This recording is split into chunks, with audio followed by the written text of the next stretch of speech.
Coming up this week on the What's on Your Mind podcast. It was like crazy to me that there was this six-figure job that you could get. And what it actually was explaining how to do something in plain English. We don't want the entire teaching profession en masse to leave for those six-figure prompt engineering jobs. I feel like the grandiose title is almost to like justify the pay sometimes. Hello and welcome to What's on Your Mind, the podcast where we take 10 minutes to nerd out about education, pedagogy, and technology, and everything in between. I'm David Morgan, and with me is Ethan, Chief Technology Officer at Mindjoy.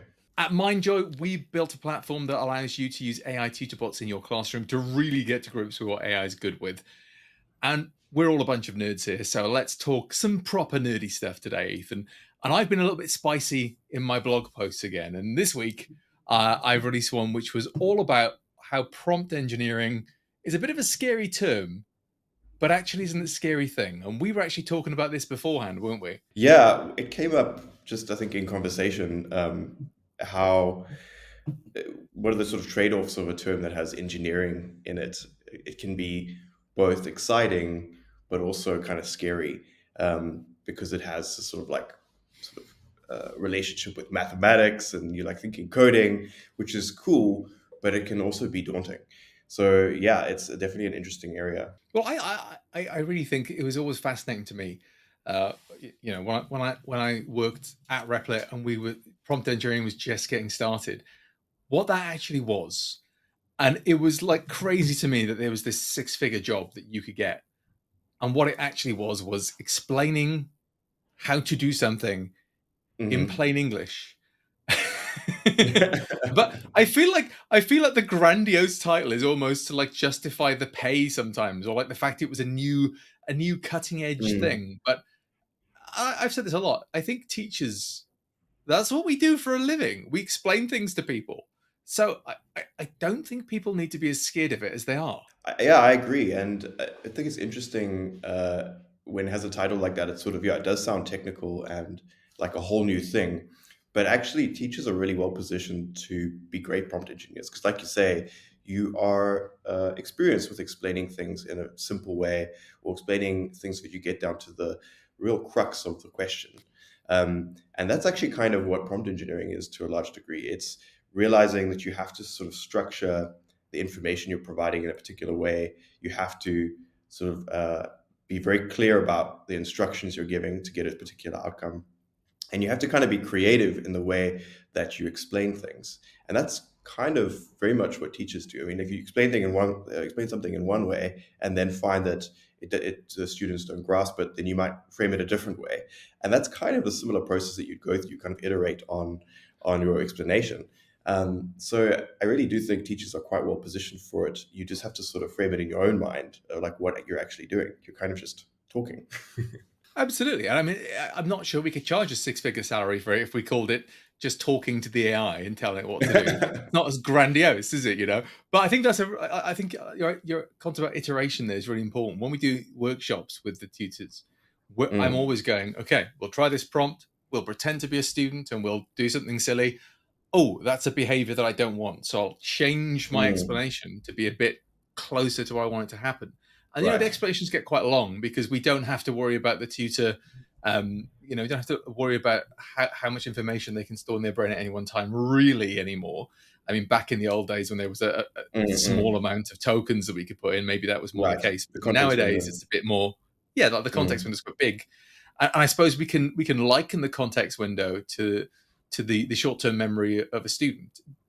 How much instruction can you give them before they forget what you're talking about and have to have it written down? And AI can take more instruction. Therefore, we can use that skill more powerfully.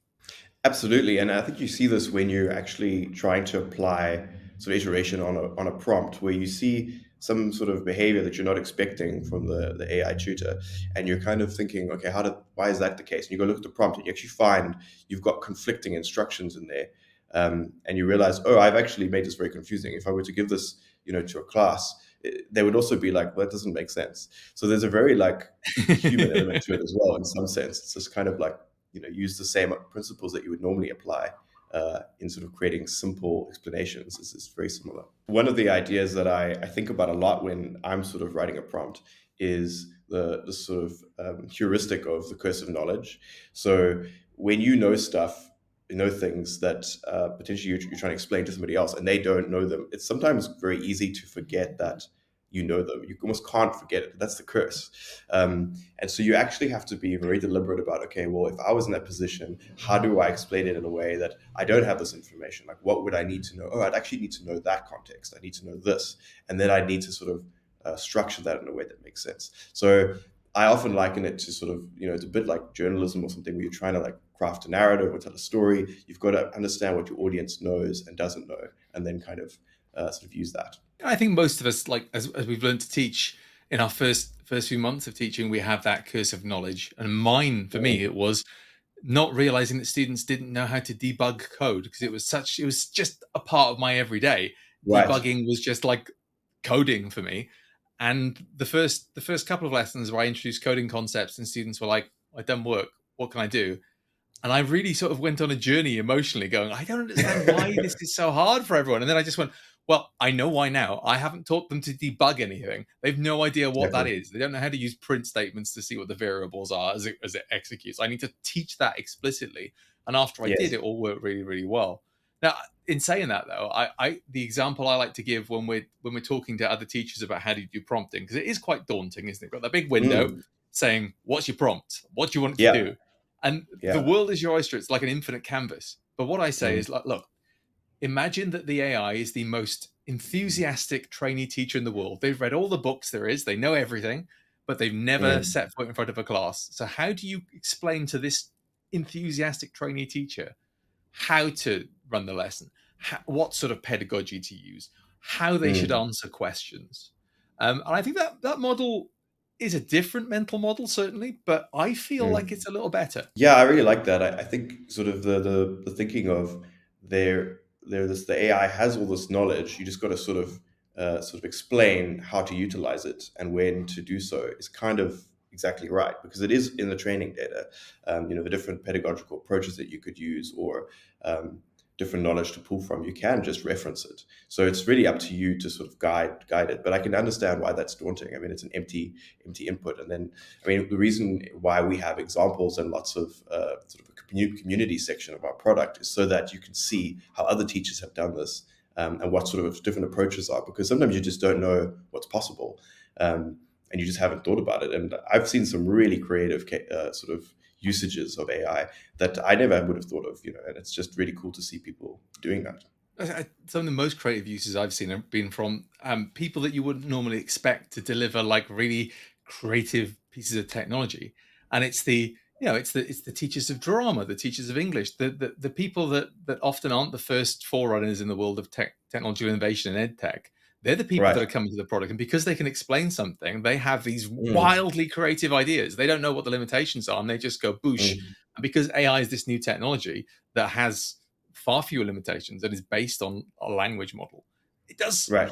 amazing things. I mean, we've seen recently, like, we've seen, I've seen for a criminology subject, an active court case that you could like dive into as the judge or as the defendant or as the solicitor, and you could role Mm, play as that in the moment, and it would critique your decisions or what you're saying, or like how that was.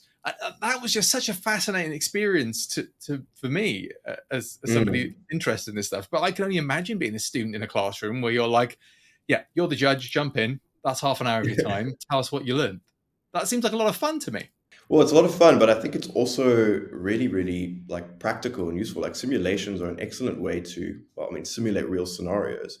And oftentimes we find that it's not always easy to link concepts that you learn sort of in a sort of abstract manner to like real world things. And so simulations are like a really great way to sort of bridge that gap in some form. And you can't always go out to a courtroom, or you can't always go out to a lab and program, or whatever it is, or whatever the case is, but you can create a simulation where you can sort of just engage with an AI that's going to ask you a question as if it was in the scenario, and you have to like think about it. There's lots of really creative ways of doing that, and that's super useful. I think like that coming to the end of this podcast, because we try to keep it under 10 minutes, and Gabby and I have not got a good history of doing that, Ethan, so we'll try and be good today. But I think that the summary from my point of view, maybe you can just add to this, is that prompt engineering sounds scary, but it's literally just telling something what to do. It's giving it directions in a clear, concise manner, and changing those instructions if it's not quite doing what you want it to do. Is there anything you'd like to add as a final summary? No, I think that you've hit the nail on the head there. The only thing I would say is that I do believe that teachers are really well positioned to be excellent prompt engineers just because of what you do on a daily basis. So give it a try, iterate on what you're working on, and you'll eventually get to a good outcome. Absolutely. I will just say we don't want the entire teaching profession en masse to leave for those six-figure prompt engineering jobs. We still need you in the classroom, guys. It's a really important place to be. But you are well positioned to use something like Mindjoy to build really, really good AI tutor bots in the classroom. At Mindjoy, we've built a tutorbot platform that you can use for just this purpose, but don't take our word for it. Why don't you sign up and have a go for yourself? Mindjoy.com, and you can sign up for a new account with your work email and try it out for yourself for 14 days for free. Give it a go. And do you know what the most important thing there? Use it with your students, because it's all very well playing with an AI by yourself, but it feels very different when 30 students are interacting with it and you can see the actual impact it's having in the classroom. Thanks for tuning into this episode of the podcast, and sign in next time to find out what's on our minds in the world of education, pedagogy, and technology. I've been David Morgan. And I'm Ethan. Please do feel free to reach out to us on LinkedIn or X and tell us what you think about prompt engineering.